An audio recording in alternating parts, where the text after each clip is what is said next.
Straight out of Compton, another crazy ass nigga. When punks I smoke, yo, my rep gets bigger. I'm a bad motherfucker and you know this. Friends behind, cause your friends don't dance, and if they don't dance, well they're no friends of mine. Just like Ronnie said, please my little take me home tonight. Wait, who the hell is Ronnie? All that I need in the world, I'm your child, make me blush, drive me wild, Suzanne. Ooh, you're all that I wanted of a girl. Yeah!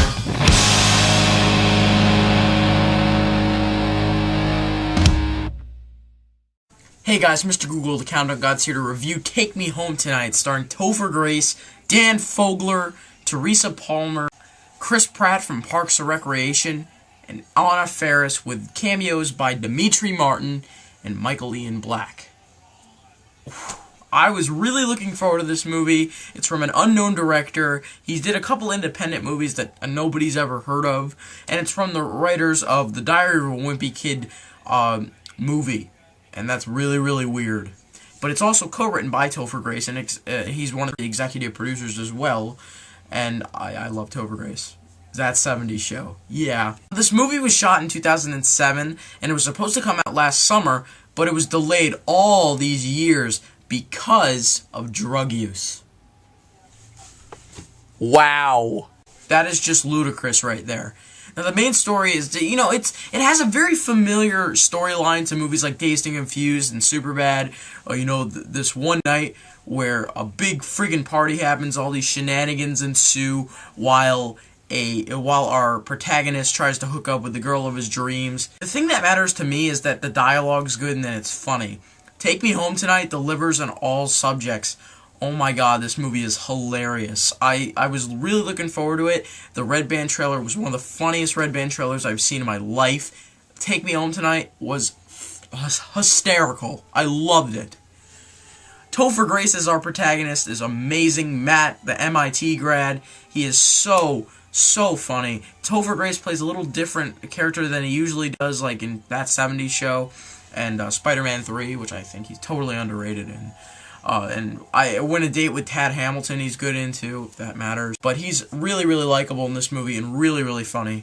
Anna Faris plays his twin sister, who doesn't get a lot of screen time, but she's really good as well. This is definitely a different performance from her as well, and I want to see more of this kind of like Anna Faris, like in Lost in Translation. Also, Teresa Palmer in this movie, who was awesome, Kick-Ass, and I Am Number 4, which came out like last month. She is just really, really sexy in this movie and really, really good. And like I said, the dialogue really delivers with all these characters, and especially the scene stealer, Dan Fogler. Dan Fogler was so funny.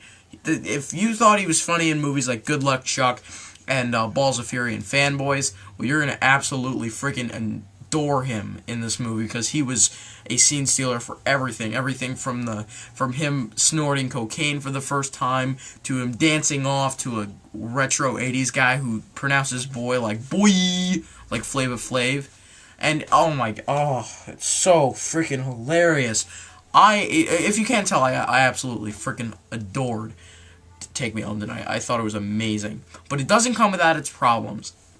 First off, the problem that I really had with it was the predictability, and that's what really hurts the movie, is the predictability. I'd say for the most part, a lot of people are like complaining about the pacing of the movie. I think it's perfectly paced. I think it's very well paced, especially for this kind of movie. Some of these movies, like, the pacing's up and down, but this is perfectly fine. Like, the pacing's really good. That's pretty much the only problem I had, was predictability. Everything else for the direction was really good. I really liked the opening credits. It pays a lot of homage to the 80s. Speaking of the 80s, oh my god, the soundtrack was awesome. If you couldn't tell by my intro, I loved the freaking soundtrack. Everything from Straight Outta Compton, The Safety Dance, Come On Eileen. Atomic Tom did a cover of Don't You Want Me. You can check that music video out. It's freaking amazing. And of course, Take Me Home Tonight by Eddie Money. I mean, that's just... and the opening credits were really cool too, and if you're like an 80s friggin' film buff, you're gonna absolutely love it.